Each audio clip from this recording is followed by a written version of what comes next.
क्या गया? चालू करा दोबारा। ओहो। Hello everyone, hello everyone, my name is Himanshi. आज में हम पढ़ने जा रहे हैं structure of atom, class 11th का चैप्टर जो है, और क्लास 9th में भी पढ़ते हैं हम, जो बेस पढ़ते हैं। तो मैं आज आपको बेसिक्स ही बताऊंगी, जिसमें आज हम पढ़ेंगे about the filling of electron in the atom and their valencies. तो आज की जो वीडियो होगी उसके अंदर मैं क्या क्या इंक्लूड करने वाली हूँ मैं आपको बता देती हूँ। सबसे पहले मैं आपको इंट्रोडक्शन दूंगी, इंट्रोडक्शन दूंगी अबाउट द वीडियो। जो भी आज हम टॉपिक्स कवर करेंगे उसको मैं एक्सप्लेनेशन दूंगी, आपको प्रॉपर ब्रीफली एक्सप्लेनेशन दूंगी, एक्सप्लेनेशन।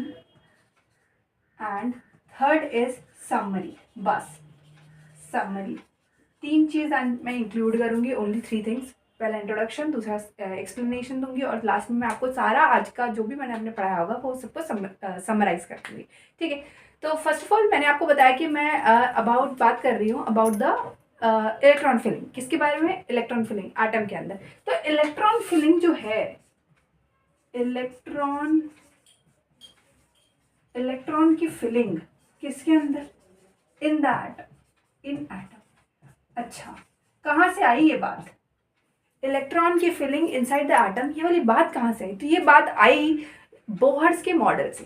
क्या हुआ कि मॉडल्स हमने बड़े देखे, 3 मॉडल्स पढ़े हमने, जहाँ पर हमने सबसे जो स्टेबल मॉडल माना गया वो मॉडल माना गया अबाउट बोहर का माना गया। तो बोहर ने क्या बताया था? बोहर के मॉडल से ही बात आई कि बोहर्स मॉडल, तो बोहर मॉडल ने क्या बताया कि एक जो इलेक्ट्रॉन है ना वो ऑर्बिट के अंदर रिवॉल्व करता है इनसाइड द एटम। किसके अंदर एटम रिवॉल्व करेगा? ऑर्बिट के अंदर। की न्यूक्लियस है, ये इलेक्ट्रॉन है जो ऑर्बिट के अंदर रिवॉल्व कर रहा है। इसको उन्होंने क्या किया था कि ये क्या है? डिस्क्रीट ऑर्बिट है। डिस्क्रीट ऑर्बिट, डिस्क्रीट ऑर्बिट क्या होता है? ऐसे ऑर्बिट जिनकी एनर्जी हमेशा फिक्स रहेगी, जिसके अंदर जब भी इलेक्ट्रॉन रिवॉल्व करेगा कभी भी एनर्जी रेडिएट नहीं होगी। और एनर्जी रेडिएट नहीं होगी तो क्या होगा? इलेक्ट्रॉन के न्यूक्लियस के अंदर फॉल हो जाने के जो चांसेस हैं वो बिल्कुल खत्म हो जाएंगे। तो यही हुआ था, यही बोहर्स ने बताई थी आपको 2 बातें। तो सबसे पहली बात उन्होंने क्या बताया? डिस्क्रीट ऑर्बिट के बारे में बताया कि इलेक्ट्रॉन जो है वो डिस्क्रीट ऑर्बिट के अंदर रिवॉल्व कर रहे हैं। जैसे कि क्या क्या डिस्क्रीट रहे उन्होंने बताया, नाम भी दिया उनको। बोला कि ऐसे एटम रहा होगा जरूर कुछ ना कुछ, like this, proper like this. उन्होंने कहा कि ये न्यूक्लियस है इनसाइड द एटम जो सेंटर में प्रेजेंट है, और यहाँ पर इन डिस्क्रीट ऑर्बिट के अंदर इलेक्ट्रॉन जो है वो रिवॉल्व कर रहे हैं कहीं ना कहीं। ठीक है। तो उन्होंने क्या नेमिंग दी इसको, कहा कि जो इनसाइड सबसे इनर मोस्ट जो ऑर्बिट होगा उसको उन्होंने के बोला, ये बोला एल बोला, और एम। और भी उन्होंने बताया कि एंड सो ऑन, यहाँ पर एल भी है, क्या है? एन, के एल एम एन, ऐसे उन्होंने नेमिंग दी इसकी। ठीक है। उन्होंने इसकी नंबरिंग भी करी कि इसके लिए एन की वैल्यू 1 होगी, इसको सेकंड ऑर्बिट कहा, इसको बोला थर्ड ऑर्बिट है, और ये फोर्थ ऑर्बिट रहेगा। ऐसे ही बोला कि ये एक प्रॉपर स्ट्रक्चर है किसका? एटम का। ये क्या है? एक प्रॉपर स्ट्रक्चर है एटम का, जिसके अंदर इलेक्ट्रॉन प्रेजेंट होते हैं अलग अलग ऑर्बिट्स के अंदर, विद द फिक्स पाथ में जो रिवॉल्व करना चाहते हैं। ठीक है। जो फिर फिक्स पाथ में इलेक्ट्रॉन रिवॉल्व करते हैं। ठीक है। ये उन्होंने बताया कि KLMN में इलेक्ट्रॉन रिवॉल्व कर रहे हैं कहीं ना कहीं। अब इलेक्ट्रॉन की फिलिंग की बात आ रही है, हमने आज का टॉपिक उठाया है इलेक्ट्रॉन की फिलिंग का। ठीक है। तो इनके अंदर ये मुझे एक स्ट्रक्चर ऑफ एटम पता चल गया है, ये स्ट्रक्चर ऑफ एटम है, मुझे इसके अंदर इलेक्ट्रॉन भरने हैं। अब ये किसी भी एटम का स्ट्रक्चर हो सकता है, बिल्कुल हो सकता है। तो पहला मैं सोच रही हूँ कि इसकी इलेक्ट्रॉन फिलिंग होगी कैसे। तो इलेक्ट्रॉन फिलिंग के लिए क्या करना पड़ेगा? कुछ रूल्स बताए इन्होंने। ऑब्वियसली हमें कहीं भी जाना है, हमें फॉर एग्जांपल हमें कोई कार ड्राइव करनी है, तो मुझे कार ड्राइव करने के लिए मुझे रोड के रूल्स भी पता होने चाहिए कि मुझे किस साइड ड्राइव करना है, कौन सी साइड बैठना है, सीट बेल्ट लगानी है, एवरीथिंग आई शुड नो, है ना। तो उसी तरीके से बोहर्स ने इलेक्ट्रॉन की फिलिंग करने के लिए एक एटम के अंदर क्या बताए? कुछ रूल्स बताए। पहला रूल नंबर 1 था कि क्या रूल नंबर 1 था कि इलेक्ट्रॉन की फिलिंग जो होगी, number of electron in the shell, यानी कि इलेक्ट्रॉन की फिलिंग किसी भी शेल के अंदर किस हिसाब से होगी 2n² के अकॉर्डिंग होगी। यानी कि उन्होंने अपना एक फॉर्मूला दिया, अगर किसी भी एटम के अंदर आपको इलेक्ट्रॉन की फिलिंग करनी है तो किस हिसाब से करेंगे, 2n² के फॉर्मूले को यूज करके करेंगे। फॉर एग्जाम्पल मुझे क्या करना है, मुझे के शेल में इलेक्ट्रॉन भरना है, के शेल में इलेक्ट्रॉन भरना है, ठीक है। तो के शेल में कितने इलेक्ट्रॉन आ सकते हैं देख लेते हैं। 2 इंटू के की क्या वैल्यू है, क्या है फर्स्ट 1, तो 1 का स्क्वायर किया तो क्या आ गया 2, यानी कि 2 इलेक्ट्रॉन आ गए। 2 इलेक्ट्रॉन किस में आ गए, number of electron in the के शेल में, ठीक है। तो इसी के अकॉर्डिंग क्या हुआ कि के एल एम एन, इनके अंदर आप कैसे इलेक्ट्रॉन भरेंगे, तो इलेक्ट्रॉन की जो फिलिंग होगी वो होगी 2, 8, 18 एंड, तो बोहर्स ने हमको ये बताया कि KLMN जो शेल्स हैं उनके अंदर इलेक्ट्रॉन कैसे आएंगे, 2, 8, 18, 32 ऐसे इलेक्ट्रॉन की फिलिंग होगी। यानी कि K के अंदर कितनी जगह है, कितने इलेक्ट्रॉन ले सकता है, वो बस 2 ही इलेक्ट्रॉन लेगा। K के अंदर बस 2 ही इलेक्ट्रॉन आ सकते हैं। और L के अंदर कितनी जगह है इलेक्ट्रॉन भरने की, L यहाँ पर कितने 18 इलेक्ट्रॉन और यहाँ पर 32 इलेक्ट्रॉन, ऐसे इलेक्ट्रॉन बताया उन्होंने कि ऐसे ही इलेक्ट्रॉन जो है उनकी फिलिंग होगी किसी भी एटम के अंदर। तो कोई भी एटम ले लीजिए जिसके अंदर हमको इसी तरीके से फिलिंग करनी है। लेकिन फर्स्ट रूल तो हमने जान लिया कि इतनी इतनी जगह है KLMN शेल के अंदर और वो इतने इतने इलेक्ट्रॉन ऑक्यूपाई कर सकते हैं, ठीक है। दूसरी बात, फिलिंग कैसे करें, अरे फिलिंग करने के लिए क्या करना पड़ेगा, फिलिंग करने के लिए ये ध्यान रखना पड़ेगा आपको कि हमेशा जो भी फिलिंग होगी वो कैसे शुरू होगी आपकी, आप हमेशा फ्रॉम इनसाइड टू आउटसाइड आएंगे करते हो। कैसे आएंगे, इनसाइड टू आउटसाइड आएंगे। यानी कि फिलिंग किसकी, ऑफ किसकी, इलेक्ट्रॉन की कैसे होगी, K2n ऐसे हो, K L M and N, इस तरीके से फिलिंग होगी। पहले आप इलेक्ट्रॉन K में डालेंगे, फिर L में डालेंगे, फिर M में डालेंगे, फिर N में डालेंगे। कभी भी ऐसा ना हो कि N के अंदर इलेक्ट्रॉन डाल दिया और आपने N से शुरू कर रहे हैं आप पीछे से, ऐसा कभी भी नहीं होगा। पर क्यों, सवाल आता है कि क्यों ऐसा क्यों है कि K से इलेक्ट्रॉन की फिलिंग शुरू करें और वो N तक जाए। देखिए इसका एक कारण है, ये बैठा न्यूक्लियस बीच में, क्या है न्यूक्लियस। अब इसके अंदर क्या होता है, इसके अंदर होता है Z इफेक्टिव। Z इफेक्टिव क्या है, न्यूक्लियर का ना अपना फोर्स ऑफ अट्रैक्शन होता है। न्यूक्लियर ने इन सब ऑर्बिट्स को अपने होल्ड कर रखा है, अपने इफेक्टिव न्यूक्लियर चार्ज से, अपने चार्ज से होल्ड कर रखा है। उसके अंदर इतनी कैपेसिटी है कि वो होल्ड करके बैठा है। तो जिसको सबसे ज्यादा होल्ड कर रखा है वो क्या है, K, उसके बाद L को, फिर M को, फिर N को। तो क्या होता है बेटा कि इलेक्ट्रॉन की जो फिलिंग है वो हम K से करना इसीलिए सूटेबल ज्यादा मानते हैं क्योंकि K की क्या है, एनर्जी कम है। एनर्जी क्या है, एनर्जी कम है। और स्टेबिलिटी क्या है, ज्यादा है। स्टेबिलिटी ज्यादा है क्योंकि न्यूक्लियस ने क्या कर रखा है, उसको होल्ड कर रखा है। कैसे होल्ड कर रखा है, टाइटली होल्ड कर रखा है, इसीलिए उसके पास स्टेबिलिटी ज्यादा है इन कंपैरिजन टू N और M जो आउटर मोस्ट शेल्स हैं उनके कंपैरिजन में। तो इसीलिए हम हमेशा क्या करते हैं, स्टेबिलिटी से जाते हैं, K L M N यहाँ से फिलिंग करना शुरू करते हैं। रूल नंबर 3 क्या है कि आपने इलेक्ट्रॉन की फिलिंग कर दी, from K to N filling कर दी, ठीक है। Most electron outer most shell always क्या, ऑलवेज ऑक्यूपाई कितने इलेक्ट्रॉन ऑक्यूपाई करे। यहाँ तो 32 लिखा है कि N जो है वो 32 ऑक्यूपाई करेगी, बट ट्विस्ट ये है कि इट कैन ऑक्यूपाई ओनली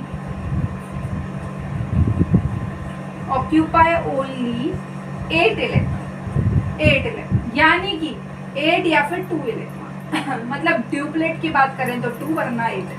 देखिए क्या होता है कि यहाँ पर तो हमने बता दिया कि N की जो टेंडेंसी है इलेक्ट्रॉन भरने की वो 32 तक इलेक्ट्रॉन भर सकता है अपनी शेल के अंदर।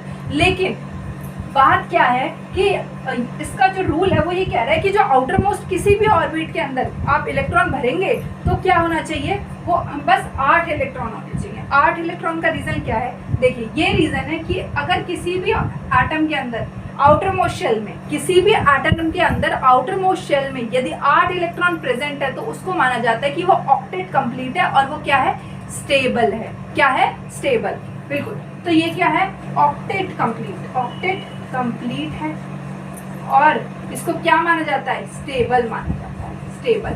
और स्टेबल ही तो चाहिए, हर किसी को क्या करना है, स्टेबिलिटी की तरफ भागना है। हर पूरे की पूरी केमिस्ट्री के अंदर बस एक ही दौड़ है, वो किसकी है, स्टेबिलिटी की दौड़ है। हर किसी को स्टेबल होना है। जैसे कि हम अपनी आम लाइफ में देखें तो हम सबको क्या होना है, पैसा कमाना है, अच्छी बिजनेस में जाना है, या अच्छा लाइफस्टाइल चाहिए, क्या करें हम ताकि स्टेबल हो जाए, बस स्टेबल होना है। तो ऐसे ही केमिस्ट्री की फील्ड में क्या होता है कि हर एटम को अपने आउटर मोस्ट इलेक्ट्रॉन को क्या करना है, स्टेबल बनाना है किसी भी तरीके से।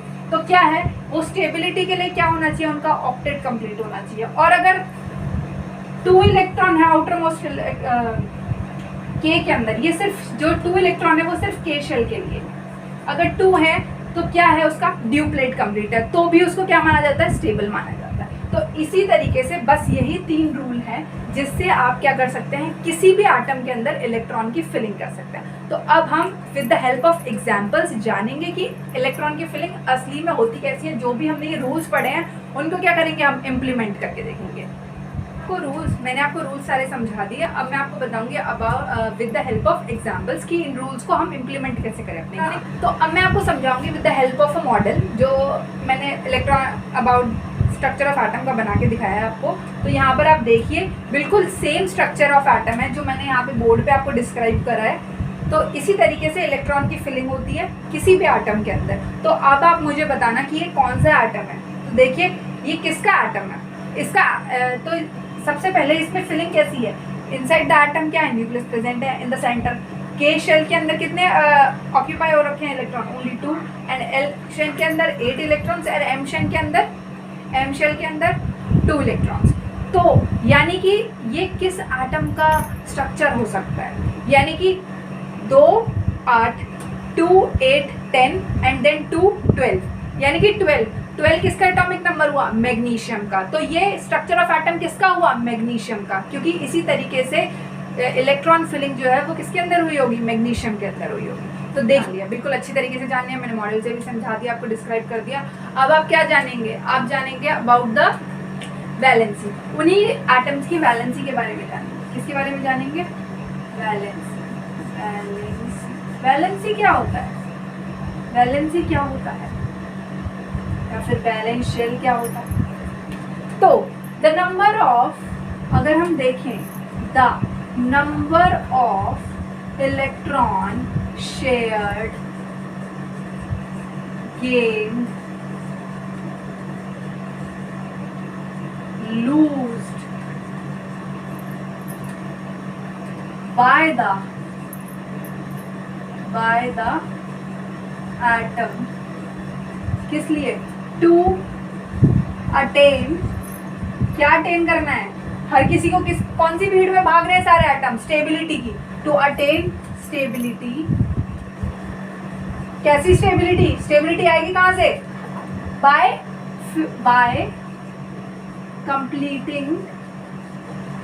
क्या करना है, ऑक्टेट, क्या कंप्लीट करना है, ऑक्टेट, बाय कंप्लीटिंग ऑक्टेट।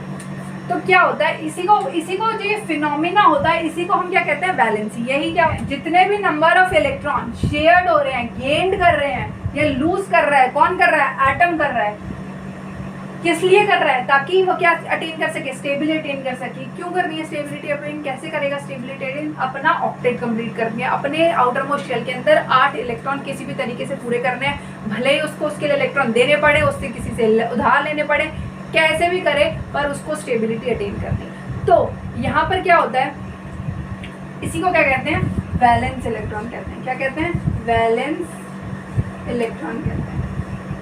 तो किसी भी एटम की वैलेंसी कैसे देखें, किसी भी एटम की वैलेंसी कैसे डिटेक्ट करें हम, तो इसको क्या होता है, इसके जानने के लिए आप सबसे पहले देखिए कोई भी एटम लीजिए। फॉर एग्जाम्पल मैंने लिया ऑक्सीजन का एटम लिया, किसका लिया, ऑक्सीजन का लिया। ऑक्सीजन का एग्जाम्पल देखिए, ऑक्सीजन में कितने होते हैं, 8 उसका एटॉमिक नंबर होता है। इलेक्ट्रॉन फिलिंग उसकी हमने अभी सीखी है कैसे होती है, KLMN करके होती है शेल्स, और जिसके अंदर 2 और 6, यानी कि 2 इलेक्ट्रॉन K में और लास्ट में कितने होते हैं, L में कितने होते हैं, 6।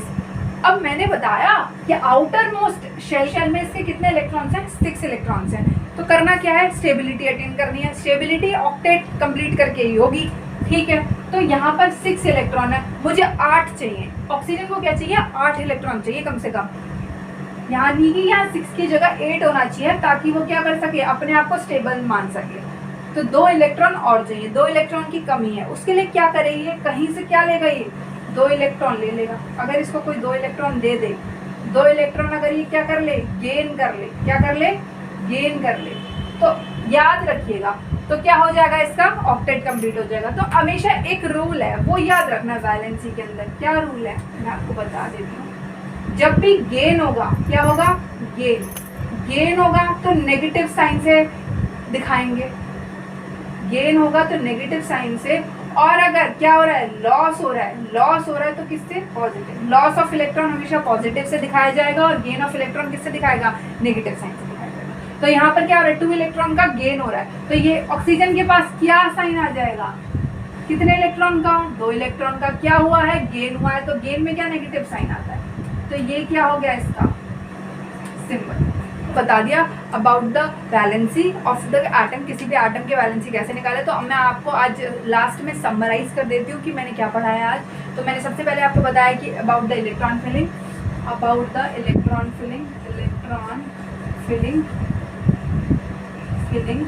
इलेक्ट्रॉन फिलिंग कैसे करें। तो इलेक्ट्रॉन फिलिंग में आपने देखा क्या क्या होता है कि KLMN शेल होती है, KLMN शेल्स होती हैं, जिनकी ऑक्यूपेंसी क्या होती है, 2, 8, 18 एंड 32 इलेक्ट्रॉन की होती है। और उसके अंदर क्या होना चाहिए, रूल हमेशा K से N की तरफ ही इलेक्ट्रॉन की फिलिंग होगी, ठीक है। K से N की तरफ ही हमेशा इलेक्ट्रॉन की फिलिंग होगी। और जो भी आउटर मोस्ट शेल होगी, कोई भी आउटर मोस्ट शेल हो, LO, MO, NO, L, K को छोड़ के, उसके अंदर हमेशा 8 इलेक्ट्रॉन ही होने चाहिए, ताकि वो क्या कर सके, कोई भी एटम अपना ऑक्टेट कंप्लीट कर सके और अपने आप को स्टेबल बना सके। अगर K की बात करें तो उसके अंदर 2 इलेक्ट्रॉन ही काफ़ी हैं, ताकि उसका क्या हो, डुप्लेट कंप्लीट हो जाए। सेकेंड थिंग हमने पढ़ी थी, सेकेंड थिंग जो पढ़ी वो थी वैलेंसी। क्या थी, वैलेंसी, यानी कि कोई भी इलेक्ट्रॉन क्या कर रहा है, गेन कर रहा है, लॉस कर रहा है, या फिर क्या कर रहा है, शेयर करे।